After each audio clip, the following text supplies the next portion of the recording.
Bismillahirrahmanirrahim. Assalamualaikum warahmatullahi wabarakatuh. Ketemu lagi dengan saya di channel KinEdu, masih dengan topik yang sama yaitu kuliah biokimia. Kali ini kita akan membahas tentang lipid. Nah, lipid atau lemak biasanya itu yang ditakuti oleh para ibu-ibu khususnya ya, karena mereka takut gemuk dan seterusnya, mengandung lemak dan seterusnya. Nah, kita akan kupas tuntas terkait dengan lipid. Nah, apa itu lipid, sifat-sifatnya gimana, kegunaannya apa. Langsung saja kita simak di slide berikut. Baik, kalau kita bicara lipid, pasti yang kita pikirkan adalah terkait dengan lemak, berat badan, kemudian kolesterol. Pokoknya semuanya sesuatu yang kurang baik atau kurang sehat kalau kita bicara lipid ya. Padahal kan nggak semuanya. Nah, nanti kita akan lihat ada sesuatu yang baik dari lipid itu. Jadi nggak semua lipid itu buruk gitu. Nah, yuk kita simak. Sifat-sifat lipid, yang pertama dia tidak larut dalam air, tetapi larut dalam pelarut-pelarut organik. Ya, pelarut organik ini banyak ya. Nah, ada kalau ini yang sering kita temui biasanya adalah dalam bentuk minyak ya, minyak bensin misalnya, solar, itu pelarut organik. Minyak kayu putih gitu. Biasanya kalau sesuatu dibersihkan, ada kotoran dibersihkan pakai air nggak bersih-bersih, nah biasanya solusinya yang lain pakai minyak kayu putih atau apa, bisa dia akan larut, dia akan bersih ya. Yang kedua, dia berhubungan dengan asam lemak atau esternya. Jadi penyusun dari lemak ini adalah asam lemak. Kemudian digunakan oleh makhluk hidup pasti ya. Nah, klasifikasi lipid, yang pertama lipid sederhana. Lipid sederhana ini adalah bentuk dari ester asam lemak dengan alkohol. Nah, ada dua, ada lemak, ada lilin.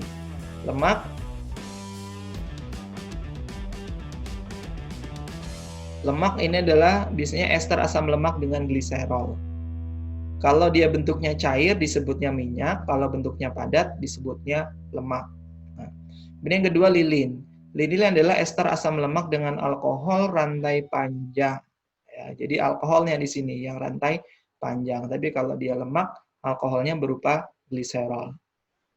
Yang kedua adalah lipid majemuk. Lipid majemuk ini adalah ester asam lemak dengan alkohol yang mengandung senyawa lain. Ada karbohidrat, protein, maupun fosfat. Kalau dia mengikat fosfat, namanya adalah fosfolipid. Kalau mengikat karbohidrat, cerebrosida di sini. Ya. Kemudian mengikat protein, lipoprotein. Mengikat asam amino, aminolipid. Kemudian yang ketiga adalah turunan lipid atau lipid turunan. Ini adalah senyawa turunan dari lipid sederhana dan lipid majemuk dari proses hidrolisis, misalnya asam lemak, gliserol, dan sterol.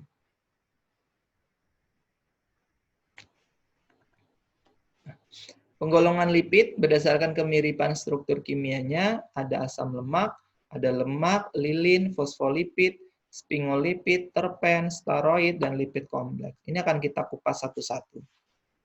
Pertama kita akan bahas tentang asam lemak. Jadi asam lemak ini yang merupakan asam karboksilat alifatik yang berantai panjang dengan R-nya atau alkilnya berupa rantai karbon, baik itu rantai karbon jenuh maupun rantai karbon tak jenuh. Jadi RCOH ini adalah gugus karboksilat. Ya, R-nya ini kalau dia asam lemak, R-nya ini rantai karbon yang panjang. Bisa berupa rantai karbon jenuh itu tunggal semua, nggak ada rangkapnya, maupun yang tak jenuh. Nah, tak jenuh itu ada rangkap 2 atau rangkap 3. Nah, ini namanya fatty acid with a cheese delta 9 double bond. Jadi asam lemak dengan posisi ikatan rangkapnya cheese di C nomor 9 ya. 1, 2, 3, 4, 5, 6, 7, 8, 9. Nah, di C nomor 9 dengan 10 ini terbentuk ikatan rangkap dengan posisi atau bentuk geometri cheese. Kalau trans gimana? Kalau trans dia ke sini. Nah.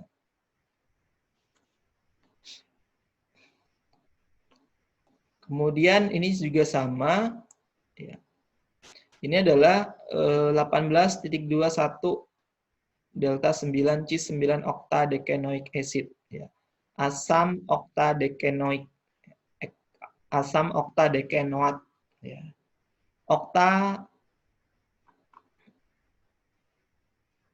Oktadeka itu 18 ya. Okta itu 8, deka itu 10, 18. Kemudian di sini 18.1. 18 ini berarti jumlah C-nya ada 18. Titik 1 berarti di sini ada ikatan rangkap 1. Nah, delta 9 berarti ikatan rangkapnya di C nomor 9. Cis, bentuk geometrinya cis, jadi ke atas semua, ya kanan kiri atau ke bawah semua itu namanya cis. Tapi kalau satu ke atas, satu ke bawah itu namanya trans. Ya. Jadi oktadeka, dekanya karena ada alkena jadi deke, nah, dekenoat, oktadekenoat.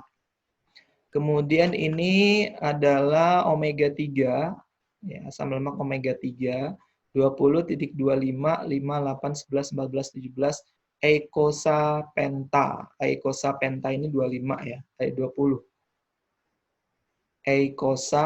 Eicosanya 20. Pentae ini adalah ikatan rangkap duanya ada 5. Pentaenoic acid atau EPA. Ya. C-nya ada 20 ya. Kemudian ikatan rangkapnya ada 5, di C nomor 5, nomor 8, nomor 11, nomor 14 dan nomor 17 ya. Dengan adanya ikatan rangkap, memungkinkan adanya isomer geometri cis dan trans. Nah, ada asam lemak tak jenuh. Asam lemak tak jenuh berarti semua ikatannya, asam lemak tak jenuh ini ada ikatan rangkapnya. Ya. Biasanya asam lemak tak jenuh ini berasal dari tumbuhan dan bentuknya cair.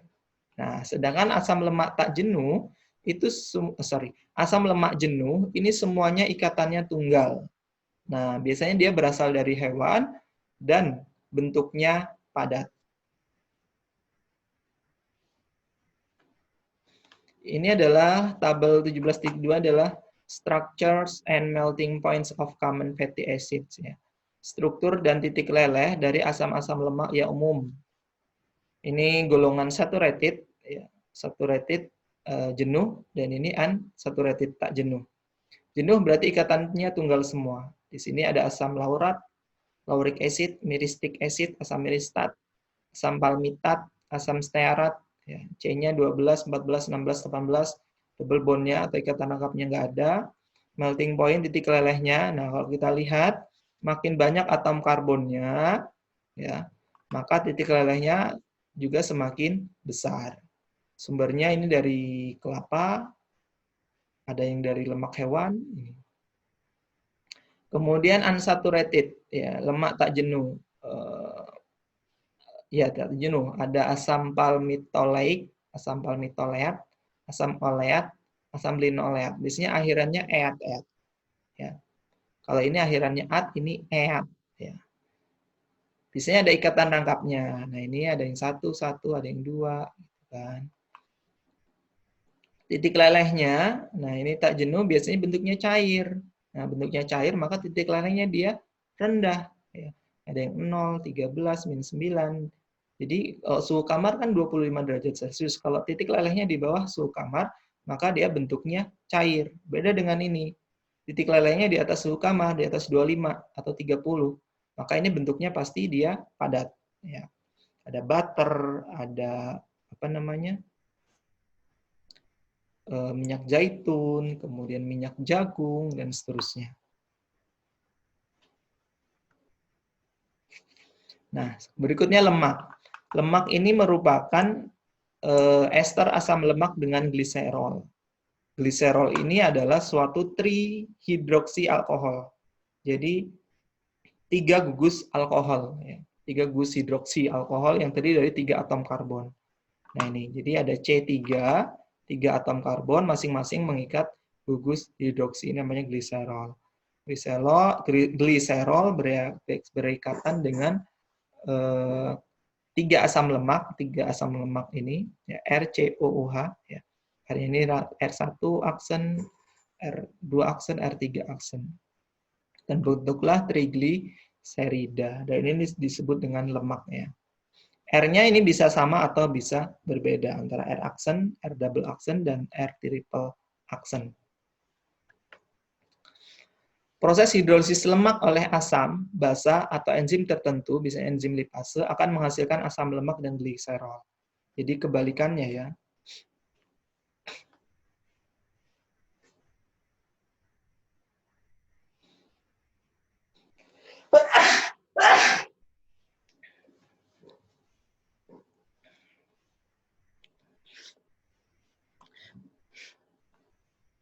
Proses hidrolisis lemak oleh asam, jadi hidrolisis lemak ini bisa dilakukan oleh asam, ya, katalis basa atau enzim tertentu.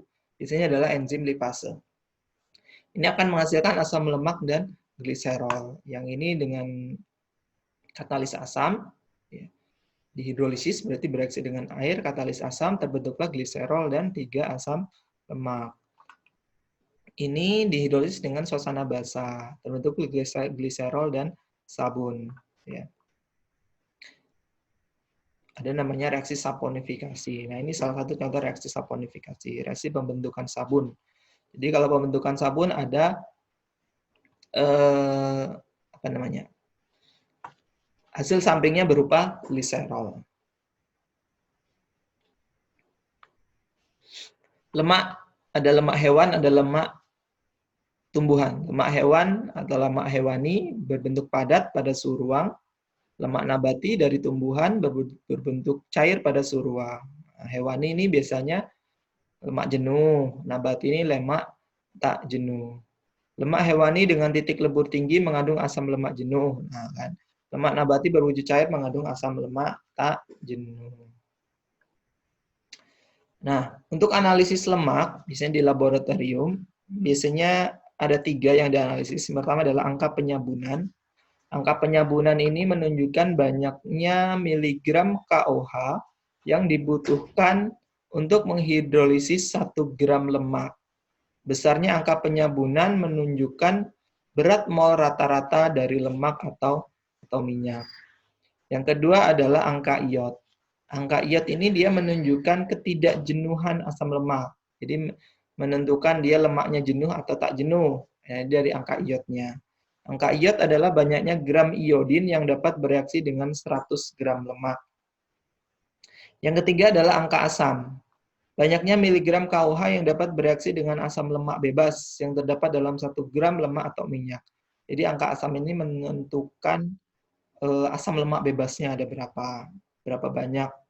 Angka iod ini menentukan dia jenuh atau tak jenuh.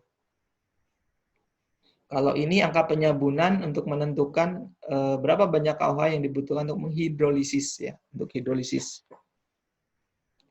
Hidrolisis ini berarti nanti untuk tujuannya menentukan berat molekul dari suatu lemak. Berikutnya lilin. Nah, lilin, ketika orang ulang tahun ada lilin, misalnya. Kemudian di prasmanan supaya nggak ada lalat dihidupkan lilin. Nah, lilin itu apa? Apakah lilin itu hanya sebatas itu saja? Tentu tidak. Jadi lilin merupakan ester asam lemak dengan monohidroksi alkohol yang mempunyai rantai karbon yang sangat panjang, yaitu 14-34 atom karbon. Nah, jadi bedanya lemak dengan lilin itu ada di alkoholnya. Biasanya lemak dia menggunakan gliserol, kalau dia lilin dia menggunakan alkohol monohidroksi dengan jumlah rantai karbonnya bisa 14-34. Lilin diperoleh dari lebah, ya, rumahnya, rumah lebah itu lilin, lebah madu, kemudian ikan paus atau lumba-lumba. Ini juga mengandung lilin. Lilin tidak mudah terhidrolisis seperti lemak dan tidak dapat diuraikan oleh enzim yang menguraikan lemak. Ya, jadi karena strukturnya yang besar, rantai karbonnya panjang, dia sangat-sangat nonpolar, ya, sangat-sangat nonpolar. Lilin berfungsi sebagai pelindung terhadap air. Nah, kalau pada teknologi coating ya, teknologi hidrofob ya, menggunakan hidrofob. Jadi biasanya untuk pelapisan ya, coating pelapisan supaya dia tidak basah. Nah, ada biasanya waterproof ya, untuk waterproof, bahan-bahan waterproof material. Misalnya ada spray waterproof. Nah, ini biasanya dia dilapisi oleh lilin. Kemudian untuk cat. Nah, cat mobil, cat motor biasanya supaya air itu langsung jatuh atau kotoran supaya tidak mudah menempel, dia di coating sama material hidrofob. Ya. Biasanya lilin. Lilin berfungsi pelindung terhadap air. Nah, ini tadi. Nah, ini some typical wax ya, beberapa jenis dari lilin. Ada jenis beeswax, carnauba wax, dan jojoba wax. Strukturnya ini, jadi kalau beeswax dia alkoholnya sampai 30 ya. 30 ya. Kemudian sumbernya ini dari honeycomb, ini Brazilian palm tree, dan ini dari jojoba. Kegunaannya ini untuk candles, ya, candle itu lilin-lilin lampu itu ya. Kemudian supolis ini untuk semir sepatu. Kemudian wax paper, ya kertas lilin, biar nggak basah, kertas anti air. Kemudian yang carnauba ini untuk wax for furniture. Ya, kalau di pelapisan-pelapisan furniture yang dari kayu biasanya itu apa namanya ya? Lupa saya nih. Kemudian untuk pelapisan cat mobil, pantai, sepatu. Kalau jojoba ini untuk candles, sabun, kosmetik, dan lain-lain.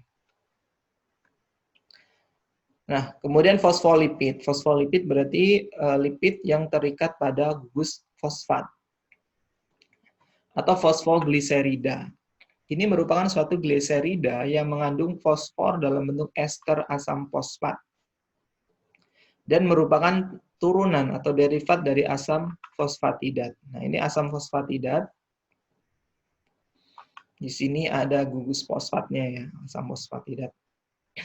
Gliserol, suatu lemak, satu gugusnya, satu asam lemaknya digantikan oleh fosfat, gugus fosfat.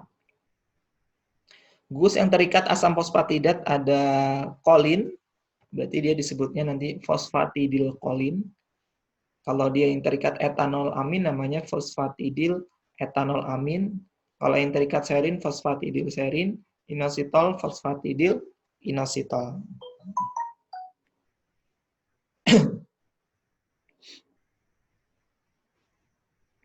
Jadi terikatnya di mana di sini? Nah, di fosfatnya ini. Ya.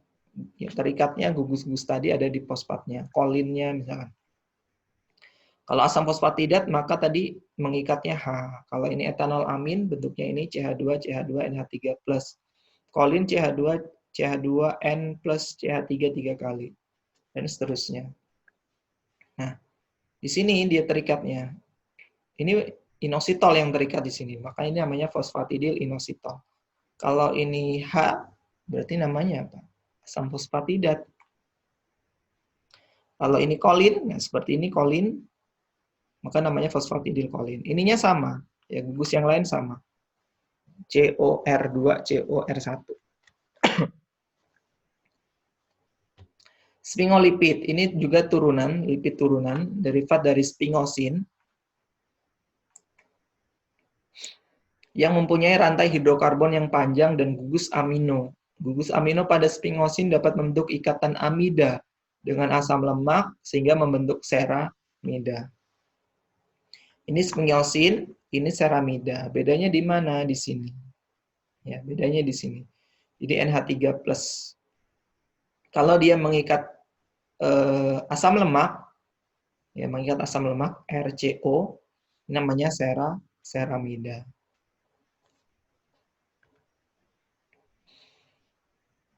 Ini sphingomyelin. Sphingomyelin di sini ada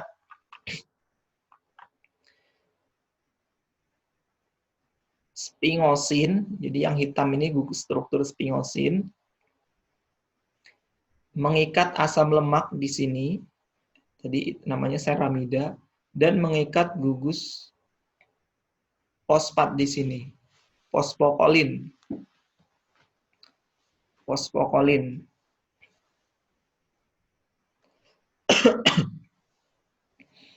Sphingomyelin merupakan sphingolipid, sphingolipid yang mengandung fosfat.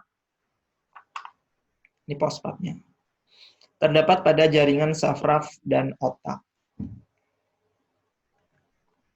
Ini cerebrosida with beta galactosa head group sebagai gugus utamanya ya. Cerebrosida dia mengikat suatu gula di sini. Jadi ini strukturnya sama ceramida ya. Ceramida ini hanya di sini dia mengikat gugus gula. Jadinya cerebrosida, sphingolipid yang mengandung karbohidrat. Ini juga terdapat dalam jaringan syaraf. Jadi sphingolipid, sphingomyelin ini adanya di jaringan syaraf. Berikutnya adalah terpen. Terpen atau terpenoid memberikan sifat khas pada bau dan minyak tanaman atau minyak esensial. Nah, biasanya ini termasuk golongan minyak atsiri ya. Kemudian pada terpenoid ini ada kerangka namanya kerangka isopren. Kerangka isopren jadi C5 dengan 2 ikatan rangkap dan 1 cabang. Ini namanya isopren.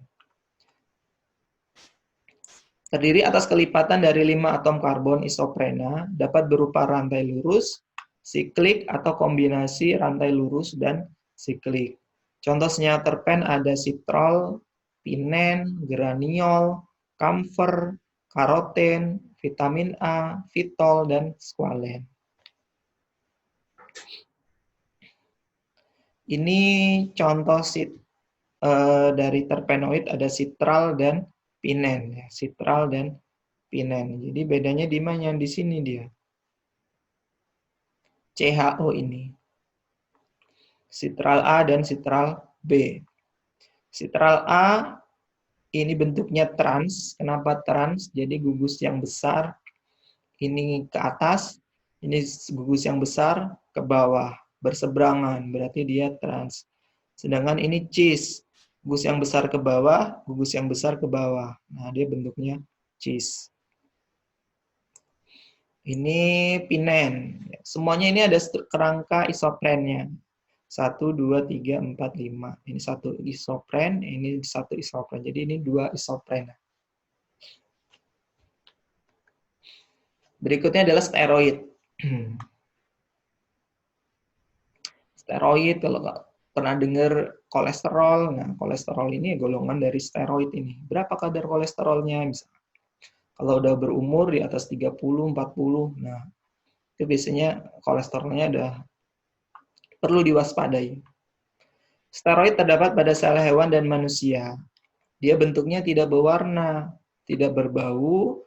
Nah ini dia memiliki titik lebur yang sangat tinggi, yaitu 150 sampai 151 derajat Celcius.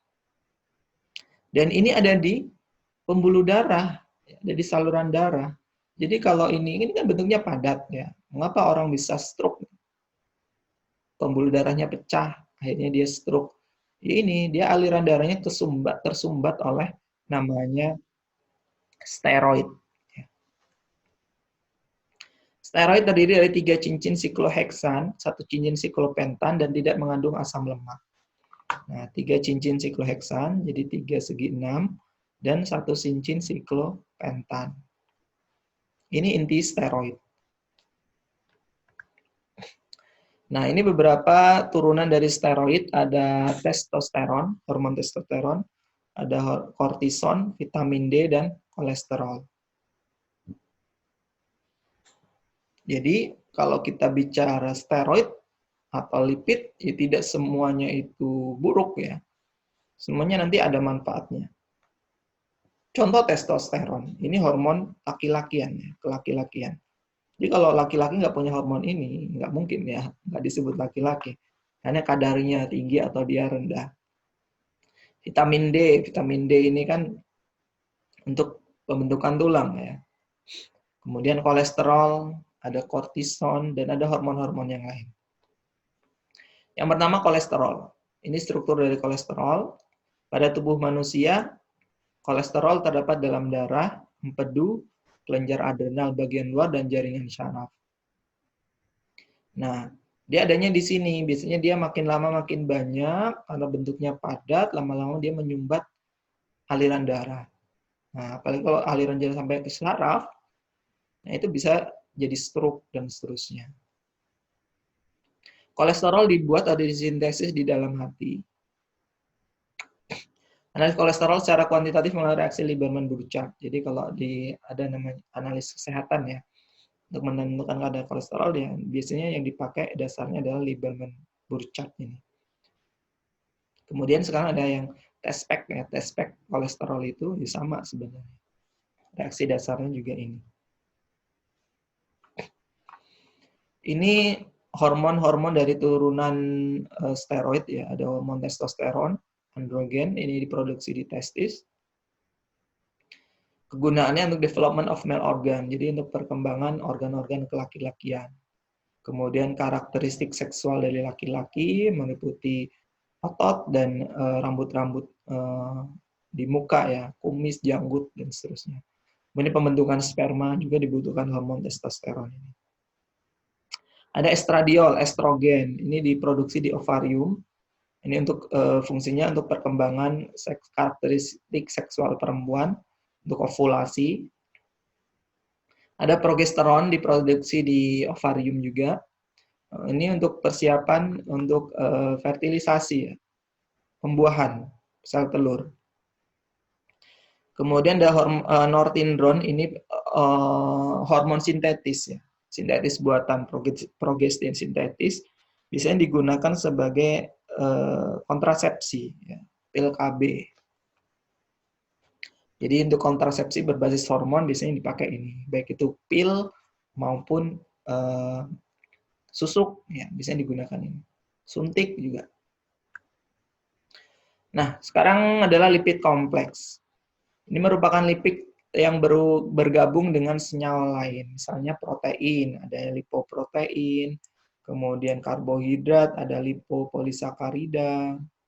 Salah satu peranan utama dari lipoprotein adalah sebagai alat pengangkut lipid, ya, alat pengangkut lipid untuk proses metabolisme di dalam sel.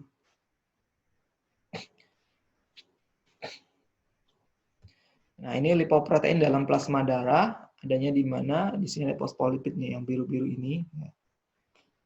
Ini inti yang mengandung triasilgliserol dan kolesterol ester. Ini apolipoprotein.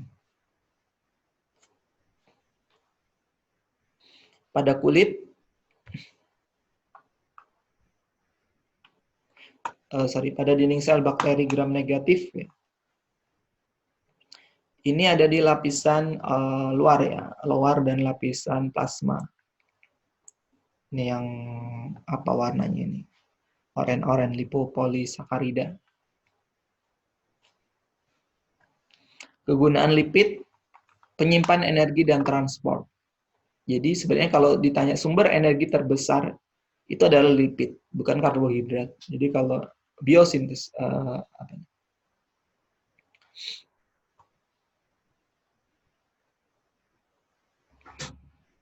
pada reaksi metabolisme ada anabolisme, ada katabolisme, ya, penguraian lipid, katabolisme berarti.